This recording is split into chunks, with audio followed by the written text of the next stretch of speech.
Yobib with that spray down. Oh! For him,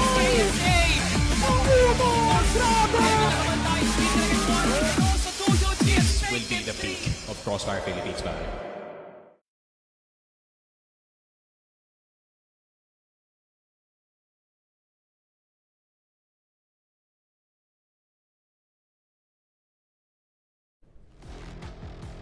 At tayo nagbabalik dito sa ating ikalawang laban Yes. o ating ikalawang mapa dito no sa CFS 2025 Path or Regionals Finals Philippines. Kami nga pa rin ang inyong panel, Mochi, and as well as Didom nga pala at your service. We're in! Nakita natin kanina ang matinding laban, most especially na pinangunahan ni Loy with a 10-8 in terms of scoreline sa mapa ng Eagle Eye. And the second map, this is going to be Port, Mochi. And this is the map kung saan tinurn around last time. Nung last time na naglaban tong dalawang to, Port is where EVOS started taking over the series. Kasi it's one of their signature maps, arguably their signature map. No? Kasi it melds a combination of the way they play individually and their snipers, and on a map perspective, I think Port really fits the playstyle of EVOS dito.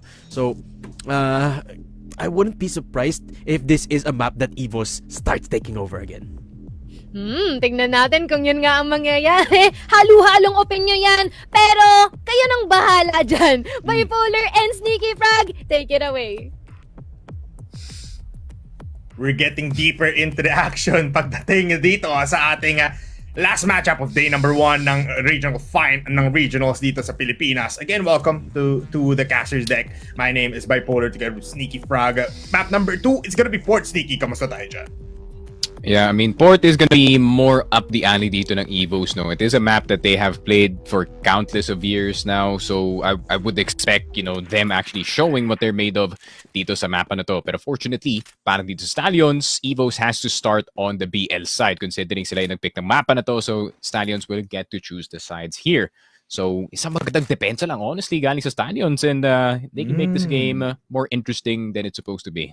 Actually, it's crazy to see din na nakikita talaga natin yung mga adjustment ng players, because last time na nakita natin dalawang teams na ito dito sa mapa na Port, STS was doing like what, a 1-3-1 setup, KLP on A, tapos isa lang on B, tas 3 players on mid.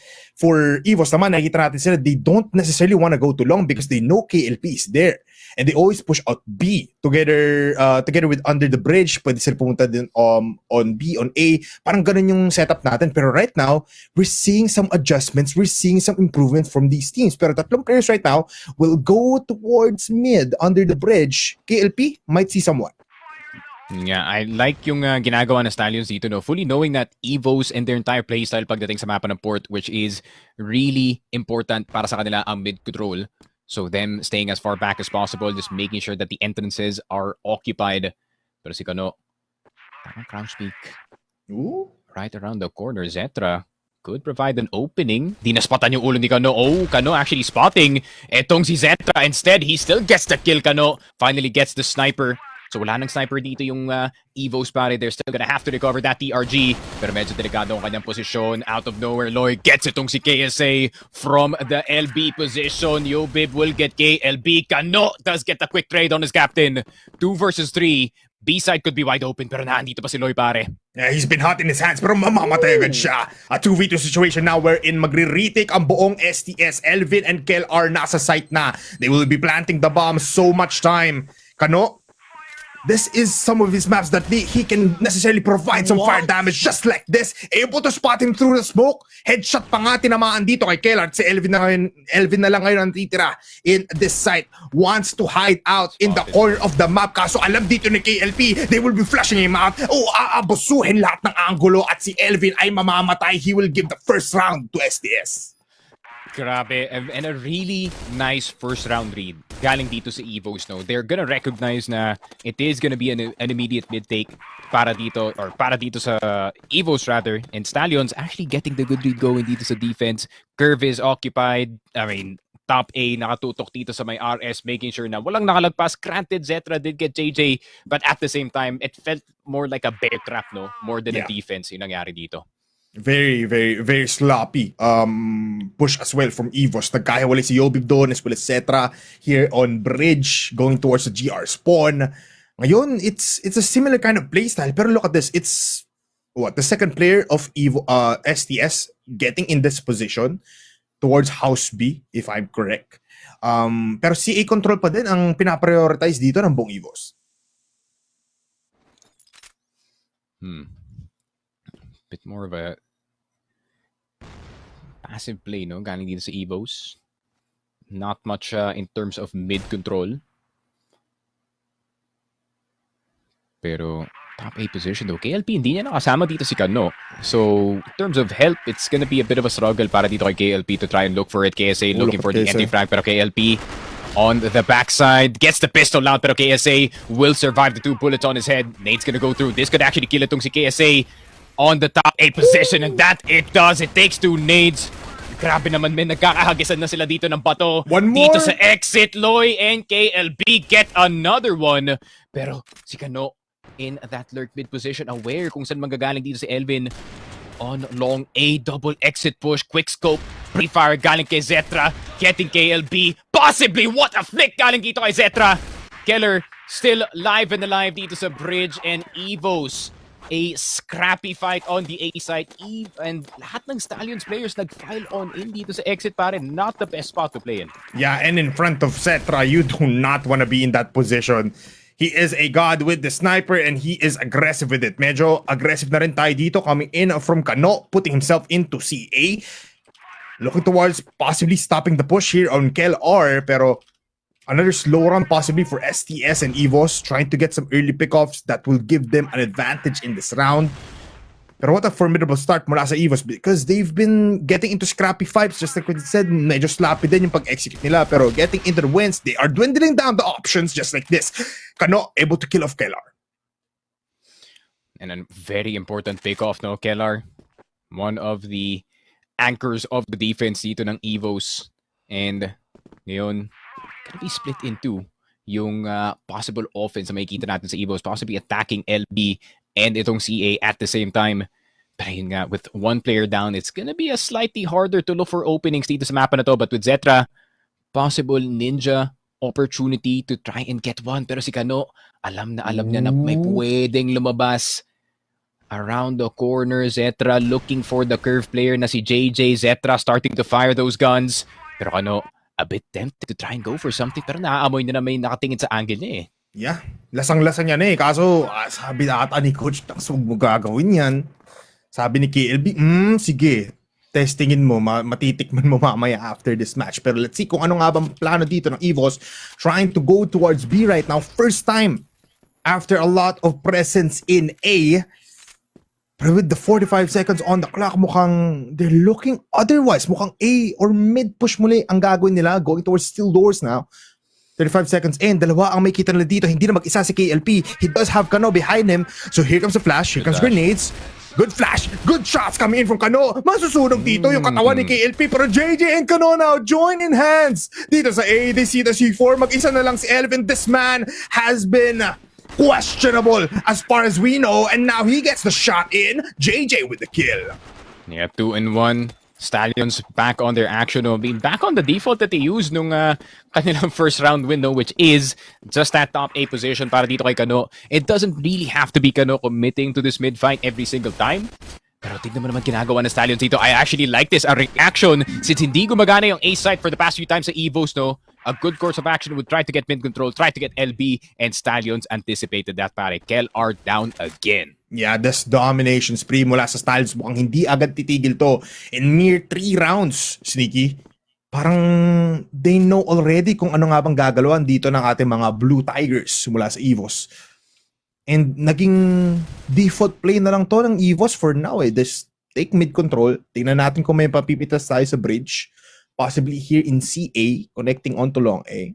If not, let's play the game. Let's play the long game. Let's play the timer instead for these fights. KLP has been hitting the shots not that greatly. 1 minute 30 seconds. Yung C4, by the way, ang layo pa pala. Nasa steel doors pa. Yeah, I don't think they plan on pulling the trigger dito sa B side. So I think it's just gonna be a bit of a convincing fake para dito sa B for all 3 players to stay. Medyo mahirap na rin kumuha ng B side, especially ever since the gun changes, man. The HK, EBR trying to run those run through those weapons are a pure nightmare, pare. So, multiple flashes, multiple nades, maybe something to distract itong Stallions. But are you seeing this man? Bit of a mid-presence para kay Zetra. If he can slip by dito sa my curve and get an angle on one of these players, napaganda nito. But look at the anticipation galing kay JJ. He knows na may magagaling dito sa curve. Loy, whoa, catching itong si KSA na may nade sa kanyang kamay. Elvin surprise, and that's gonna be Zetra down too. Nako po, the towers fall para dito sa EVOS spawn player. Last alive, Kano. Grabe, hindi man lang tinamaan ng isang bala doon. 3-1 for Stallions. At the same time, you see the moment na nagsasnack na papasok itong bear trap natin, pare. Yeah. As soon as Zetra entered mid, got dinked by JJ. Alam na agad ng Stallions kung ano gagawin ng EVOS. Yeah, they know it and they put the traps beneath their feet. 10 kills already on Kano. Hindi makagalaw ang buong EVOS dito, pero Yob and KSA will get those kills. Oh! JJ with the triple kill. At ngayon mamamatay din naman si Kellar. Kano will the kill here in mid. And it's a 1v2 situation kung saan si Elvid na naman ang titira. Kanina, 4 ang kalaban niya. He doesn't have the bomb. He doesn't have the C4. No more HP para sa kanya. At pinaglalaroan ng buong STS. Dito si Elvin. What a play mula dito sa STS to hold it down and to stop the push dito sa House B. Yeah, Elvin, half HP and an EBR in his hands, pare. Not the best situation to be in. Tignan mo naman nasa yung C4 bipolar. I mean, middle of House B. Wall bangable spots everywhere. Elvin gonna have to dissect this round and see kung if he can isolate some 1v1s dito sa 1 versus 2. But then he can also take his sweet time and just stay in that A site. You know, concede the 4th dito sa Stallions. Maybe try and cook something up dito sa next round natin. Yeah. Pero wala eh. Feeling ko, Elvin's feeling like na maghahanap dito yung Stallions, pero knowing Stallions, di na yan eh. I mean, we know them as the humble team. We know them as the, stay put na lang na team. So they have the C4. They have the game right here. They won't even push. Elvin ngayon, contemplating his decisions on possibly na maasim na players coming from SDS, pero hindi yun yung nakita niya. He will meet his demise in 35 seconds. But right now, he's going towards House B. This might be a possible for a clutch up. Elvin, you need to hit the shots right now with this kill. It's Kano with the headshot. Grabe. Angle is still good para dito kay Kano. Once again, another stellar defense para dito sa Stallions. I have a gut feeling, bipolar, na inallow ni Tanks on purpose itong port. He might have something cooking, no, just for EVOS for this specific series. And it is working so far para sa kanilang defense. And back to normal yung kanilang defense, no? If EVOS starts to go for anything, it's gonna be dangerous. Pero Loy, opener failed para sa kanila dito. Zetra picks him off and EVOS back to their normal default na naman, pare, staying as far back as possible, waiting na magkamali dito yung Stallions, and finally they get a mistake. Yeah, I mean, STS finally, yun sinabi mo nga, this might be the adjustments, the map, yung paglaki ng map pool ng STS. This might be the time na makikita natin compound in their arsenal. Pero ito yung times na nakita natin last time they were in the grand finals kung saan nakuha ng EVOS ang game for STS. Once they get aggressive, once they go into House B, nandun kasi palagi si Cetra in this BL side. So they need to be wary. They need to adjust immediately because if they keep on doing these pushes sa House B, mistakes after mistakes ang makikita lang nila dito. And with the adjustment, galing dito sa Stallions, no? Already one player down in lang. Kano.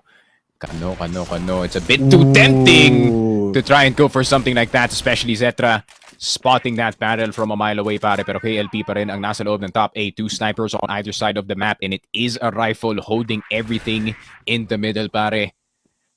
Pero tinatry pa rin ni JJ na kumuha ng bawas dito sa mga ibang players. Pero top A ang magiging priority ng ating Stallions na squad. Exit will be covered by the rifler that is JJ, pero KLP, it's up to him to have his moment dito sa top A if he does want to make a difference dito sa game natin. This has been 1-4-2. He's gonna have to go 6-4-2 in the next few seconds, pare. Pero KLP instead immediately decimated dito ni KSA with that M14 EBR, and wala nang sniper etong STS. JJ around the corner waiting for the exit peek, and even he goes down 1-for-1 so far, and Zetra A triple kill para sa kanya dito sa round. And 2 and 4 EVOS pumping the brakes pare, and it worked out in their favor. Yeah, what an entry by the way from KSA. Alam niya agad kung saan tututok dito. He knows where KLP is positioned in an easy tap. Going into long A will kill him off. A great execution for EVOS. This is what you want to see from them. Na hindi na sila takot, pumunta dito sa long A. They know na si KLP lang naman dito. So why not battle it all out na instead of going towards B every time, labanan natin tong long A position ng 4v1. Because mathematically, mananalo sila doon. And that was what we saw. Lalo na kapag nakakuha agad ng pick-off dito si KSA, that just means the probability of winning that round becomes even higher. 2 to 4 po ang ating rounds in favor of STS. 12 kills on Kano. It looks like parang Kano versus Cetra ang nakikita nating labanan dito with Cetra already having 6 kills. But still, it's a slow-paced game kung saan ginagamit talaga ng EVOS. Yung timer natin, 1 minute already na wala na agad sa mapa. Yeah, walang gusto paharap dito, from the EVO side, especially fully knowing a crouch peek can come around the corner at TRG with their name on it, pare. Especially knowing, tignan mo naman yung top fragger ng Stallions dito, man. Kano, 12-2 Crazy. dito sa laruan natin. The closest one is itong si JJ with 5. So it's been Christopher Robinson doing the brunt of the heavy work, no? Para dito sa ating Stallions sa squad, and especially now with this B defense looking very solid, no? Loy with the bait play, KLB na may flash sa kanyang kamay. If EVOS tries this, as hindi nila nakuha si Loy agad, this might be a disaster. Yeah.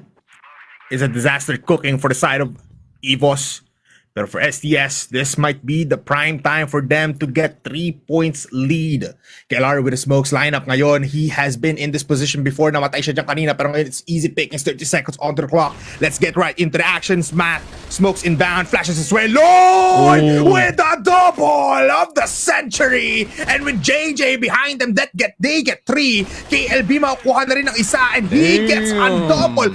What was that from EVOS? And rightfully so, shoot them in the heads. Grabe naman yun, and the respect in the server is at an all-time low dito, pare. Stallions, the bait play worked out. Si Loy parang human landmine pare na may baril, and he just shot down 2 players with that HK, and especially in close quarters, pare, feel free to spray and pray with that weapon.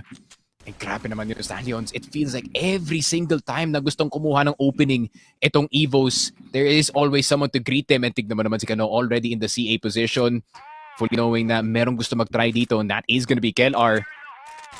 Pero gusto pa rin lumaban na Stallions dito, man. They refuse to let go of CA. Just go, boss Nikki. What is happening here for Stallions and as well as EVOS? Ngayon ko lang ata nakita ganito ka-agresibo yung Stallions. I mean, siguro na they're driving off of the emotion of Kano right now. 12 kills onto this man. He is crazy. And with Loy just being a pillar, being a staple defense on B, it looks like parang wala nang mapuntahan ditong EVOS kundi ang mid. Pero look at this, may adjustment from Stallions. JJ is here. If Cetra doesn't get an opening pick, this is just a round para sa Stallions already. And Kano doesn't even have a lot of firepower. Wala siyang teammate sa likuran niya that big behind him. It's just KLP, and he has a sniper. Look at Cetra right now. Pinunteriya na nga ditong long A, and now Kano rains more bullets into the face of KLR and KSA. Namumula na ang timer. Nagwawala na dito ang Stallions. Ang EVOS natin nowhere to be found. Loy pushing. Loy getting the flank up. Gets 1 kill, pero matay naman siya. Cetra didn't get the kill onto Loy before Elvin falls down. Yun lang, CA could be in danger as well. Kano tempted to go for the ninja, pero makikita niya ba si Yobi? Yes, he will! Christopher Robinson flying in, pare. Zetra, last one left alive. Time and time again, he has tried to close out the round para sa kanyang team, but can the star sniper do it? 25 seconds on the clock, but an HK to the head is gonna say no. 6-2, Stallions dominating dito sa kanilang GR side, as they should. Oh my goodness. Mukhang basang-basa na talaga ng Stallions yung EVOS na nakita nila. Siguro ng UM hindi alam ng EVOS or alam ng EVOS kung paano sila labanin. Pero now, nga Stallions na sila, they are more prepared. But right now, KLP, once he rotates to B, he is the one first to fall down. Kano able to get one and easy pickings na lang. Aalis siya. Walang mistakes on that side. And what was that? Another wall bang coming in from Kano. This man is insane. 17 kills para sa kanya. And if he gets 3 more, he gets 20 at saktong-sakto. Tatlo ang players dito ng EVOS na natitira sa site. 27 seconds on the C4 Loy. Mauunang sacrificial lamb for this site alone. Loy gets the kill. JJ as well. They kill off Kano. Pero what can you do against 3 players? Keller to play with the bomb. He gets 1 sprays towards the doorway. Pero Loy to get the kill. So much time para sa defuse. Oh my God, 7-2. Stallions, this is the position that you want to be in bago mag-turn ang ating half, bago mag-turn ang ating sides. Now, Stallions on the BL side, EVOS on the defense, pare. If this is any opportunity para sa EVOS na makabalik dito sa game natin, they need to get this first round dito sa kanilang GR side or else face the wrath of Kano, who is currently 17-3 dito sa laruan natin. Yay! Man! Snakey, I haven't seen Kano this on fire before. First half, 17 kills. I know he is capable of doing these things, pero seeing it up front, this is just crazy. This is wildlife. This is what? Ngayon may kita natin, EVOS on the GR side. They cannot fathom kung ano nga ba ang gagawin dito ng STS kasi first time nila makikita to on the BL side kanina. It was a dominating factor for STS to enable Kano on the CA position. They copy it nonetheless, trying to do something similar with something mixed here in mid, also using Cetra here in bridge as a determining factor kung makakapatay nga ba sila and possibly get some easy kills. Pero STS, kung gaano sila kabilis kanina, ngayon, they're so slow. Yeah, as they should, no? I mean, you aren't really sure kung ano itsura ng default ng EVOS, especially pagdating sa mapa ng Fort, and fully knowing itong EVOS, no? They have something special prepared para dito sa Stallions, but then at the same time, Stallions kind of anticipating that anticipation para, so they're gonna take it real slow. Dito sa mapa na to, Elvin, unknown entity, may magpa-flash ba? Yes, there it goes! Pulag na pulag si Elvin, the flash coming all the way from long. Great innovation on that lineup, pare, at meron na silang pick dahil doon. Looking at the stats of EVOS right now, this is not the EVOS that we saw in Eagle Eye. 2 kills on Keller, 3 kills on Yobib, 3 kills on Elvin as well. Cetra talaga ang bubuhay dito sa EVOS. There goes the kills coming in from Kel. No, opus bigla ang Stallions! They go in like a line of trains and they fall down simultaneously. Mukhang hindi pa talaga tapos ang laban because EVOS right now are hungry for blood. And now, ay sinasabi ko, I mean, if it's any team to come up with really good crossfires pagdating sa mapa na to, it is gonna be itong EVOS. We already saw it dun sa prior Eagle Eye map natin with their A defense, pero Cetra wanting to go slightly more aggressive with the DRG. It's definitely possible. KLB una mahuhulog. Pulag na pulag! What a quick scope! That's a 3K galing dito kay Cetra. The super rookie is not yet over. Oh my God, KSA, Yobib will get the clean up, pare. Cetra, that's what we need from you, brother. Yeah, that is what we definitely need. 15 kills onto this man. Nahabol niya na agad si Kano. And what a flash, by the way, from his teammates. Man, we never knew. Hindi natin inakala na ganito pala yung matchup na may kita natin Kano versus Cetra. And we saw it before ng 12-6 pa lang yung scoreline. But right now, KLP wants to shut down Cetra here para matulungan niya dito si Kano. And he gets it while he was in the air. Too confident galing dito kay Boss Cetra, but at the same time, if I was 15 and 8, I would be peaking exactly like that too. Keller getting the cleanup. So it's a 4 versus 4, pare. Even Steven, both snipers are dead, pero meron pa namang sniper dito ang EVOS in the name of Keller. Pero knowing kasi 4v4 na, I mean, this is a freebie if I've ever seen one, pare. Yeah, sobrang libre nito, especially na isa lang naman nakatingin right now, it's Yobib pa, of all people. I mean, he is a frag king, pero 4 kills into this man. He needs to use the flash right now. He needs to use the grenade. Because Kano, nakita na nga dito, so mag-flash out na ang buong EVOS. Waiting for the push right now. No Late flashes, flash. going in dry. Pero look at Loy, getting the kills, and he might get the second of this round. What a spray down, might get 3. Kellar falls down. Triple kill para kay Kellar, and 1 player left. Elvin na naman. This guy has been going in for clutch after clutch but cannot perform. 28 seconds into the clock, 4 kills into this man, pero mas Grabe. marami pa yung deaths niya. 10 deaths para kay Elvin. Grabe, and it was all because Yobib threw the flash late dito sa B site. No, he was hesitating a bit considering wala pa siya nakikita on that second jump peak. But at the same time, the intro galing dito kay Kano, pare, time and time again, this kid blows our minds. But Loy, if Kano started it, Loy finished it, pare, dito sa B site. Yes. Grabe, 17-5 for Christopher Robinson, pare. You asked me yesterday who is the best player on this roster. Yan ang sagot, pare. I mean, habang mabagal, I mean, pinag-usapan kasi namin ni Sneaky to kahapon as well as ni Salvatore. I mean, let's commercial break lang muna ulit. Pero you guys are gonna be Wait, happy hold with this. on. Pero Cetra, wait lang. Back to the show. Cetra, able to get a shot into KLP pa, of all people. Oh, that's right. Pero Kano, again, this is the matchup of the century. Di pa rin tapos, binabalik pa rin mga box, pero balik tayo dun. I mean, we were talking about if kung sino nga ba ang star player for STS, because international standards, they look towards KLP. Pero for Filipinos, we know and we love it. It's the prodigal son. It's the prince himself. Oo It's naman. Kano. It's Kano, man. I think he performs no matter what happens, naman. In all honesty, you know, kung nagkataon lang talaga that he has a really good entry day, Yeah, yun nga, that's this true. could happen.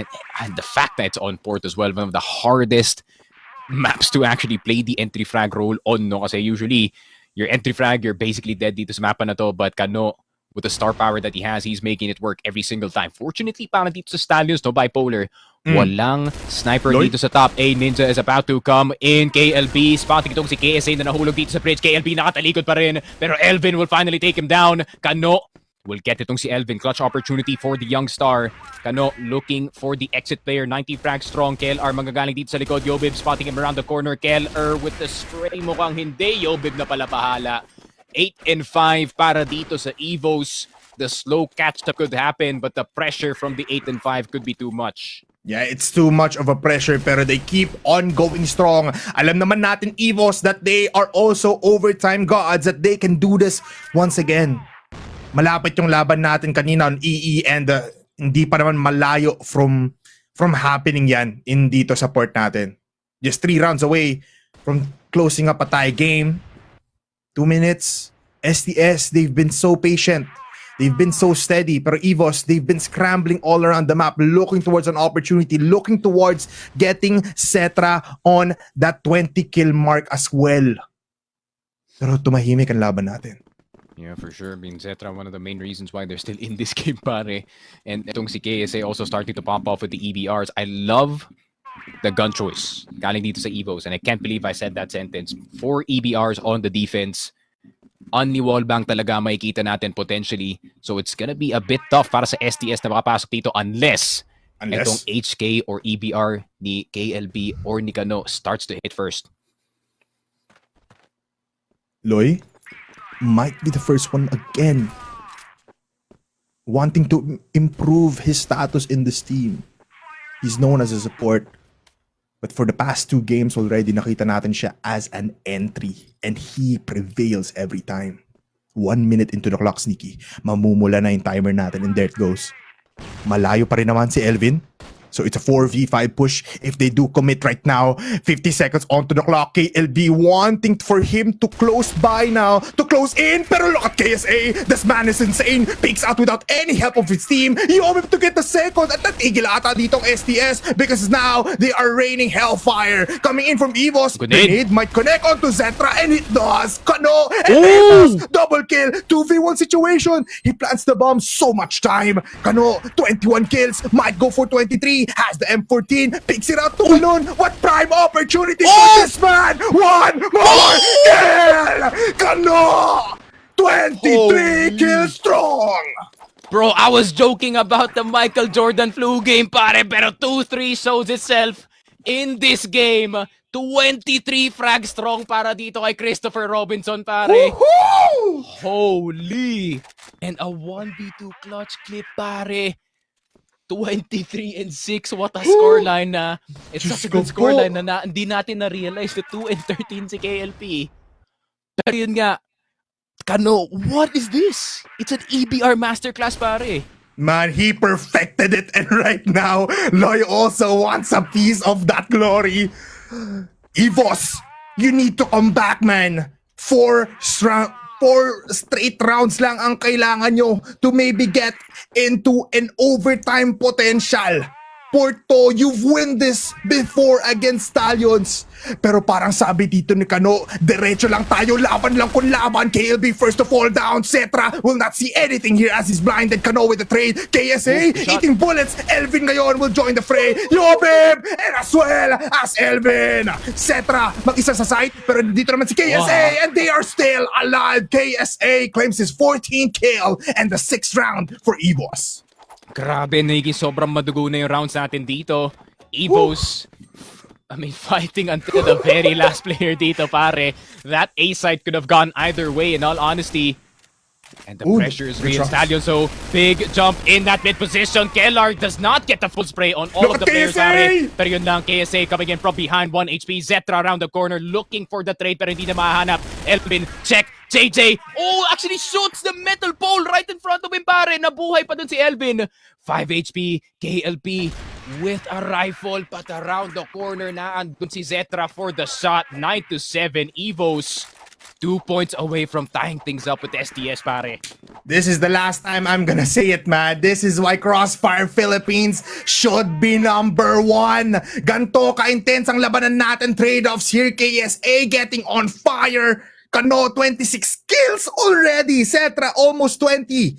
And now we are 2 points away from getting an overtime. Cetra starts off the round with 1 kill into his name. Kills of KLP, he has been underperforming. 13 kills and 15 deaths. Pero sabi dito ng Stallions, let's stabilize. Let's not do something risky. Methodical plays, wala munang push ng push. Pero Cetra ngayon, makakakuha na naman ng isa. KL Brothers out of the picture.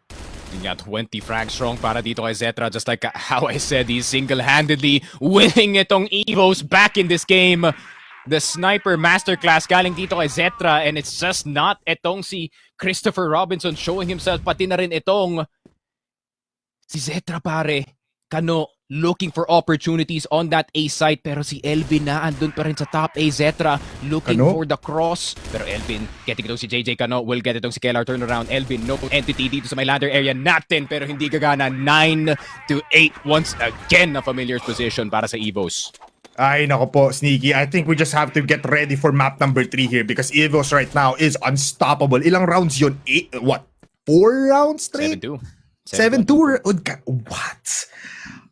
EVOS is insane. EVOS is crazy. EVOS are animals that are brutal in the taking. Cetra ngayon, still in this position. Pero KLR, he has been doing the damage. You have not seen him get these kills, pero he has been applying some pressure onto the players of STS. At ngayon, first time natin may kita na STS are scared to get into these sites. Without any advantage, what can you do? At ngayon, they're so wary. Tingnan mo, they put up KLP in this position kung saan kanina pa pumupunta si Cetra. Parang na-marinate na agad ng EVOS in mere 4 rounds ang buong STS. Yeah, that's the EVOS special too, no? Saving it for the very last moment. A very important adjustment para sa kanila. Zetra, though, making his way back in that mid position and missing the shot. Actually, si Zetra pa ngayon natamaan doon. So he's gonna have to back off. I mean, no choice in the matter. Pero knowing kasi yung TRG, he can just crouch peek around the corner, get a quick pre-fire going. So he will regain that middle angle, no pare. Pero all this on a B hit. Not so sure about this, Stallions.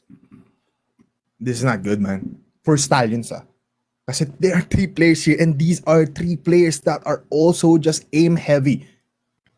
KLB, man, wag ka muna mamatay dito if you want your your team to win. Pero if you are KSA, you just need to wait for them to flush into the site. Tapos pag occupied ng STS dito, it's your time to push in. Oh, Look good shot. at JJ, get the kill. First shot goes in. Pero look at now, KSA na 3 to What? Oh no! KLB activated with his M14. Now sa 3v4 scenario kung saan nahati na ang laban. Walang mapuntahan ng EVOS. Tatlo nasa spawn, etc. Can you go for that holy shot? That lucky kill into the site. 30 seconds. Sticky. It's crazy right now here in B. Dito sa baba, there's a lot of players coming in from STS pero mukhang sa ibang pupunta ang EVOS. They're gonna wrap around the long way. No more flashes, no more smokes, just a grenade 40 seconds. and one util. 14 seconds, kailangan na magmadali. Elvin with the kill, pero nauubos na ang buhay ni Yobeb. And that is it. Another 10-8. STS with the win. And they gallop, they rampage through EVOS. Grabe naman yun. The stampede continues para dito sa Stallions. Their place in EWC going top 4. Their momentum continues dito sa CFS 2025 Regionals Philippines pare. Stallions with a new form. And ayun nga, EVOS, granted there was a few spotty rounds galing nga dito sa Stallions that EVOS got to take advantage of that last round pare. That last round, that instant call out on the wall bang. That's why the EBRs are the best, especially pagdating sa mapa na to in clearing So boxes like good, that. man. Pero na-anticipate nila yung peak ni KSA dun sa God Box. That is the most important kill that you can get kasi yun yung pwede That is magpaubos right. sa team nyo. So, a really good read and really good fights dun sa Stallions, especially going into that last round. Once again, another late flash galing dito kay Yobib, unfortunately, resulting in a B owned by Stallions, pare. Amazing gameplay galing sa kanila. I mean, everyone out here played for their lives para tayong nasa Grand Finals, Sneaky.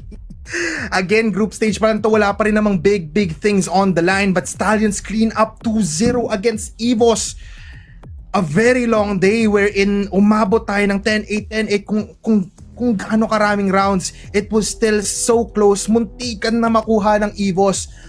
But man, KSA really falling down there. I mean, like, we talked about it while casting that game na if he doesn't fall down there, ubos ang Stallions.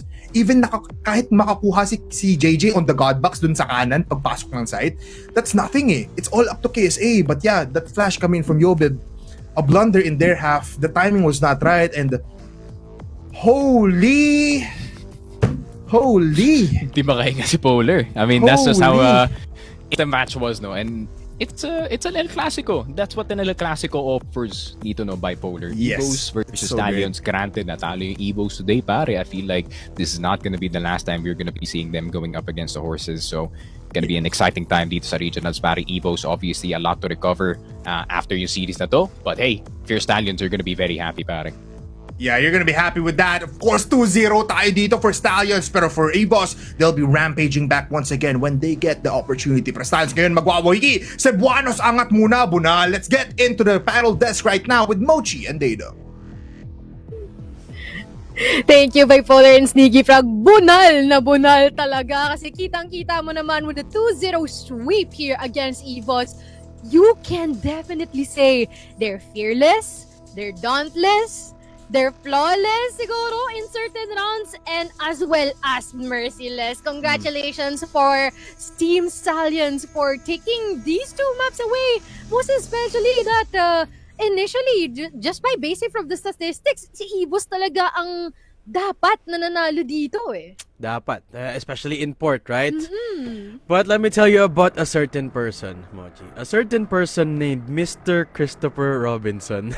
Robinson. What an introduction that was. 27 kills to his name and a masterclass of the new weapon, the M14 EBR. Oh my God. To quote Bipolar, holy!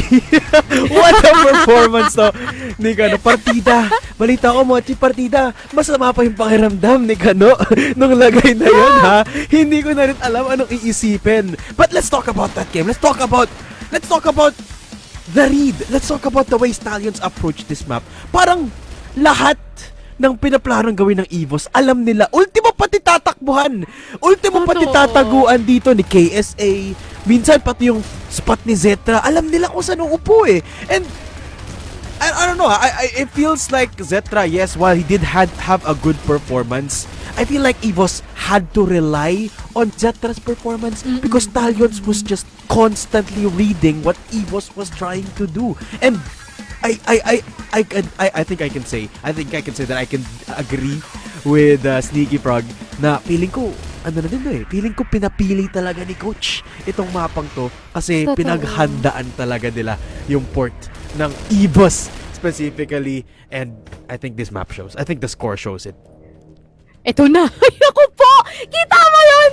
2.70 KD ang meron dito kay Kano ngayon. And definitely with some heavy utility usage then present on their side. Most especially na pinangunahan ito ni Kano and as well as si JJ. I've also seen multiple highlights dito. No?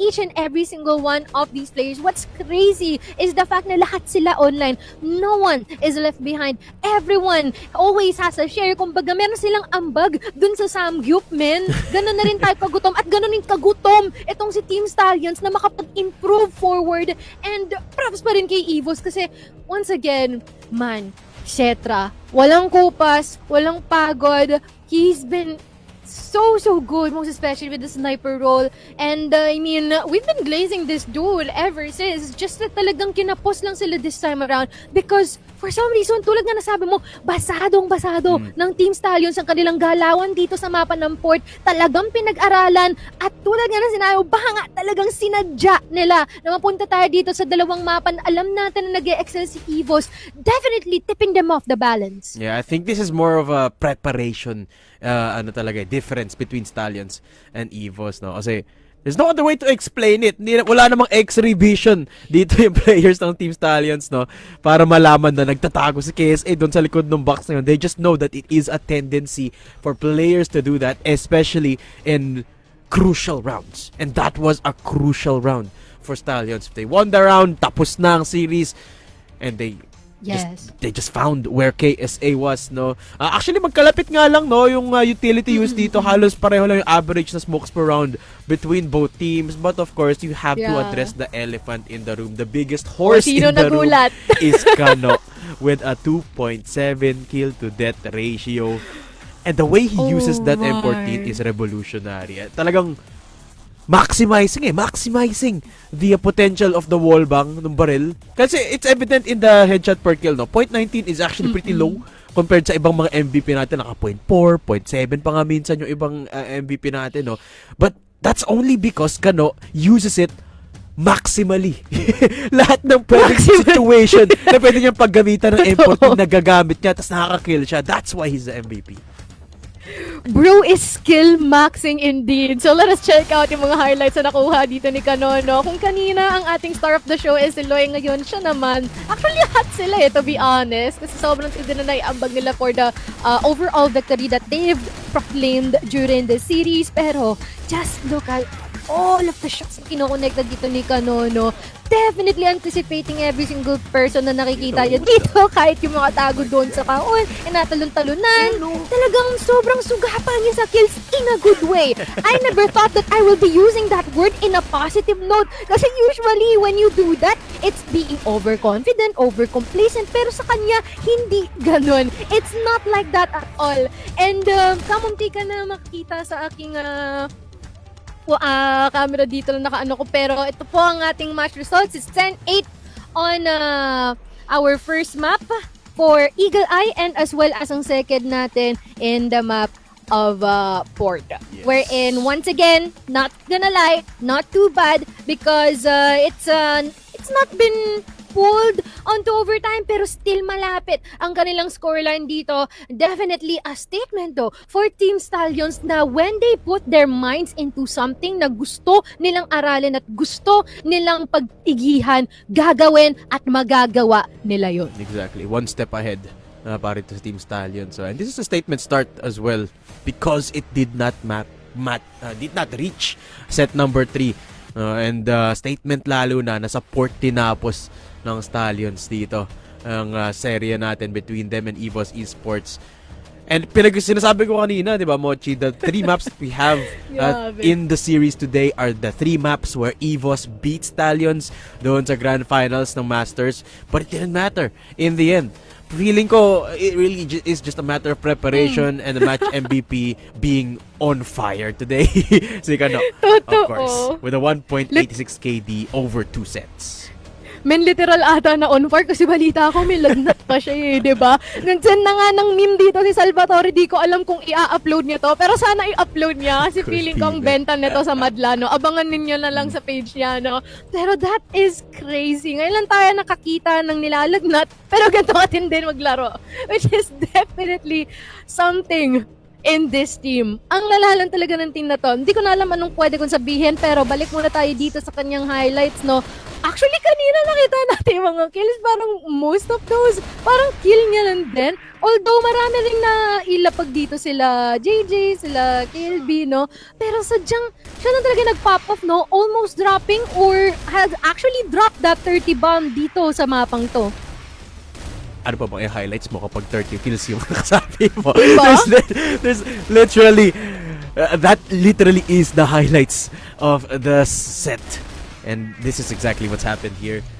Ayun yung kill niya kay Zetra na yun, I think that's when I realized na ibang level to. Ibang level tong si Kano. Especially now, I mean, I know we say that a lot for Kano as someone that is always in the spotlight.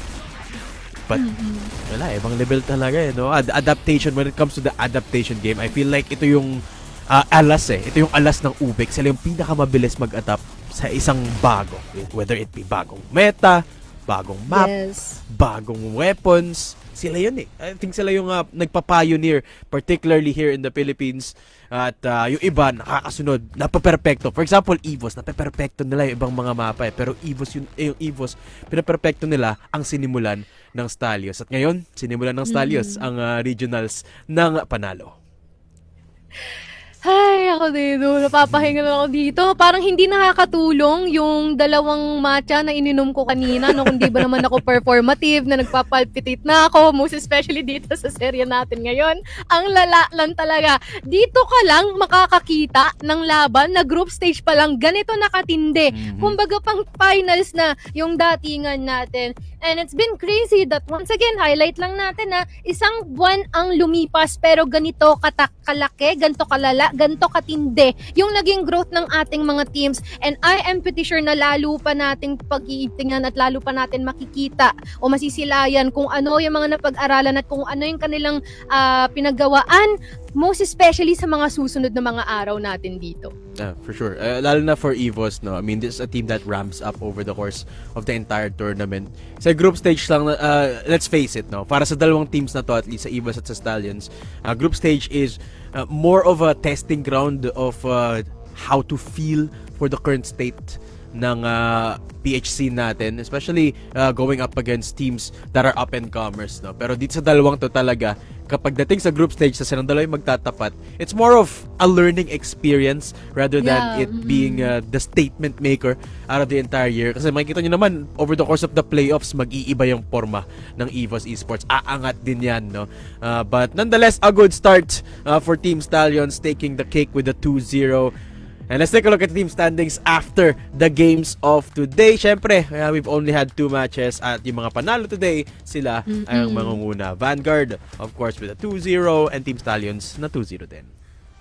Grabe, no? I mean, these are just the first day. These are the results and marami pang maaaring magbago dito sa mga susunod na mga araw. We are yet to see banger matches as well. Kasi makikita ba natin si Gaon, si MATTJESS, and most especially, I feel like isa sa mga pinaka-inaabangan dito ay ang sa Pacific Esports and as well as sa Execration, no? Yung kanilang laban. So, matutunghayan din natin yan bukas. Ang alam ko, bukas na to, di ba? I believe magkakaroon din tayo ng idea later on kung ano yung magiging schedule natin. Be sure na mantabay lang din kayo sa ating official Crossfire Philippines page on our Facebook.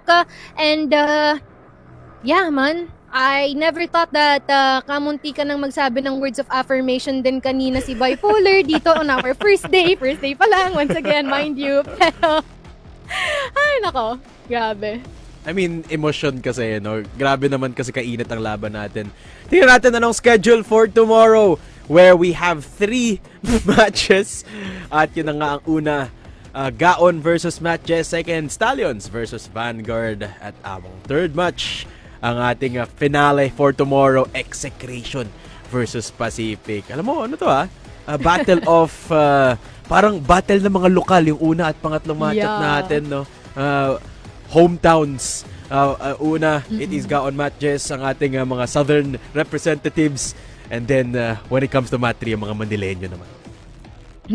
Ba't parang nilip out mo naman ata yung yung match 2? North versus South. Pero naman, yung sa match 2, guys, training arc na naman yun ng Vanguard. Grabe yung training arc nila, no? Sunod-sunod Simula master, sobrang prevalent ng mga laban nila against Stallions as well as kay EVOS. Pero, not gonna lie, I feel like they have a better chance on this one. So, we're just gonna check it out then tomorrow, no? Abagan ninyo yan. Matindihan muli ang ating mga laban bukas. Lalong-lalo na yung match 3 natin, no? So, be sure to stand by and mag-antabay tayo 3:00 ng hapon bukas magsisimula muli ang ating broadcast.